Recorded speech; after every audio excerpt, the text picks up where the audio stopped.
বাইজিদ বুস্তামির মতো বুজুর্গ যদি তার মায়ের পেট থেকে বের হতে পারে, হে আমার পর্দার আলের মা বোনেরা, আপনার পেট থেকে কেন যুগশ্রেষ্ঠ আলেম বের হবে না?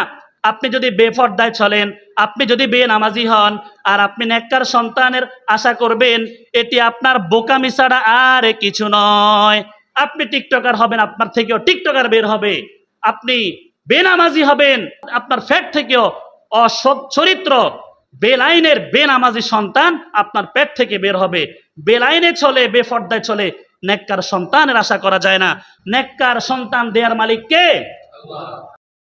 আমি মা বোনদেরকে উদ্দেশ্য করে বলবো, সন্তান গর্ভে আসার পরে আপনারা নিয়ত করবেন, 9 মাস 10 মাস সন্তান যতদিন আপনার গর্ভে থাকে, আপনি নিয়ত করে এই সন্তানের উদ্দেশ্যে আল্লাহ তাআলা যাতে এই সন্তানকে নেককার সন্তান, সুস্থ সবল সুন্দর সন্তান যাতে আল্লাহ তাআলা আপনাকে উপহার দেয়, এই জন্য আপনি নিয়ত করে 1 খতম কোরআন তেলাওয়াত করার চেষ্টা করবেন ইনশাআল্লাহ। আল্লাহ তাআলা কোরআনে কারিমের মধ্যে তিনার বান্দাদেরকে লক্ষ্য করে বিভিন্ন আয়াতে কারিমে নাজিল করে বান্দাদেরকে শিক্ষা দিয়েছেন, তোমরা সৎ কর্মশীল, সৎ চরিত্রবান নেককার সন্তানের জন্য আল্লাহ তাআলার নিকট দোয়া করো।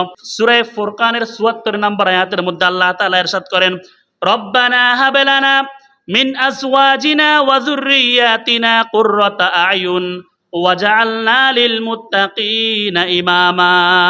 রব্বানা হাব লানা, হে আল্লাহ আপনি আমাদেরকে দান করেন, মিন আজওয়াজিনা ওয়া যুররিয়াতিনা, আমার স্ত্রী এবং সন্তানদের মধ্য থেকে, কুররাতা আয়ুন, হে আল্লাহ আপনি আমার স্ত্রী এবং সন্তানদেরকে এমন বানান, এমন দান করেন যে কুররাতা আয়ুন, তাদেরকে দেখার পরে যাতে আমার চক্ষু শীতল হয়ে যায়। সমাজের মধ্যে আপনাদের বাড়িতে এমন কিছু দিনদার মা বোন আছে যাদের কথা সমাজের মধ্যে বাড়িতে আলোচনা হয় যে অমুক মহিলাটি অত্যন্ত নম্র ভদ্র পর্দাশীল, তাকে বাড়ির কখনো কেউ দেখে নাই। যেই স্ত্রীকে দেখলে আপনার চক্ষু শীতল হয়, যেই সন্তানকে দেখলে আপনার চক্ষু শীতল হয়, যেই সন্তানকে দেখে এলাকার মানুষ, সমাজের মানুষ বলে মাশাআল্লাহ এই ছেলেটি কার, এই মেয়েটি কার, অত্যন্ত নম্রভদ্র, যেই ছেলের কারণে, মেয়ের কারণে, যেই স্ত্রীর কারণে চক্ষু শীতল হয়, এমন সন্তান হে আল্লাহ আপনি আমাদেরকে দান করেন। আল্লাহ তাআলা এই আয়াতের মধ্যে উল্লেখ করে বলে দিয়েছেন, তোমরা এই আয়াতটি পাঠ করো, আল্লাহ তাআলার নিকট দোয়া করো, ওয়াজআলনা লিল মুত্তাকিনা ইমামা, মুত্তাকিনদের জন্য ইমাম বানিয়ে দেন আমাদের সন্তানদেরকে হে আল্লাহ।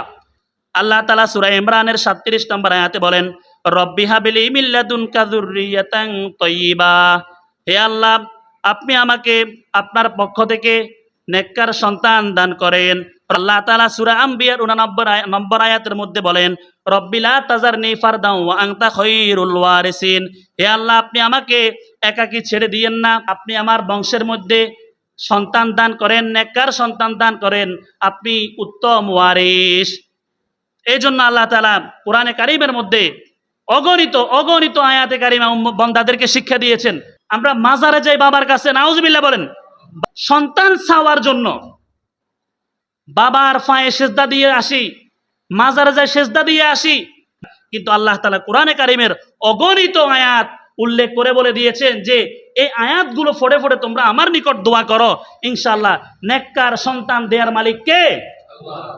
ইব্রাহিম আলাইহিস সালাম রব্বি হাবলি মিনাস সলিহিন বলে বলে দীর্ঘদিন দোয়ার পরে আল্লাহ তাআলা ইব্রাহিম আলাইহিস সালামের জন্য একজন নেককার সন্তানের সুসংবাদ দিয়েছেন, তিনি হচ্ছেন হযরতে ইসমাঈল আলাইহিস সালাম। বলেন সুবহানাল্লাহ।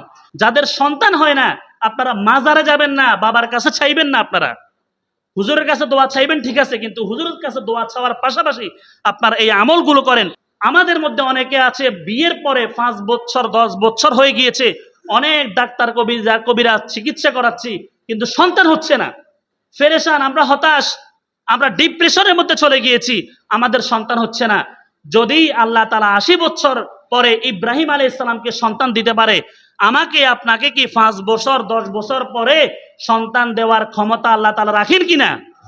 এই জন্য আল্লাহ তাআলা বলেন, তোমরা আমার নিকট বেশি বেশি দোয়া করো, রব্বি হাবলি মিনাস সলিহিন, রব্বি লা তাজারনি ফারদান ওয়া আনতা খায়রুল ওয়ারিসিন, রব্বি হাবলি মিন লাদুনকা যুররিয়াতান তাইয়্যিবা, রব্বানা হাব লানা মিন আজওয়াজিনা ওয়া যুররিয়াতিনা কুররাতা আয়ুন ওয়াজআলনা লিল মুত্তাকিনা ইমামা।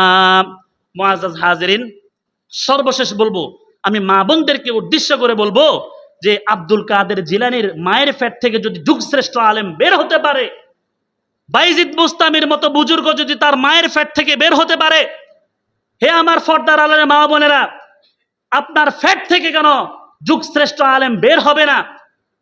আপনার পেট থেকে কেন যুগশ্রেষ্ঠ বুজুর্গ বের হবে না? আপনি দিনদার হন, আপনি নামাজি হন, আপনি ফর্দাশীল হন, ইনশাল্লাহ আপনার পেট থেকেও বাইজিদ বুস্তামি, আব্দুল কাদের জিলানী বের হবে ইনশাল্লাহ। আর আপনি যদি টিকটক করেন, আর আপনি যদি ফেসবুক চালান, আপনি যদি বেফর্দায় চলেন, আপনি যদি বেনামাজি হন, আর আপনি নেককার সন্তানের আশা করবেন, এটি আপনার বোকামি ছাড়া আর কিছু নয়। আপনি টিকটকার হবেন, আপনার থেকেও টিকটকার বের হবে।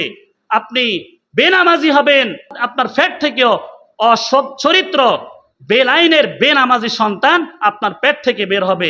বেলাইনে চলে, বেফর্দায় চলে নেককার সন্তানের আশা করা যায় না।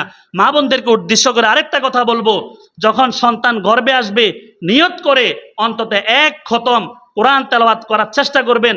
যদি এক খতম কোরআন না পারেন, অন্তত সূরা ইয়াসিন আর রহমান, কিছু প্রসিদ্ধ সূরাগুলো বেশি বেশি করে তেলাওয়াত করেন।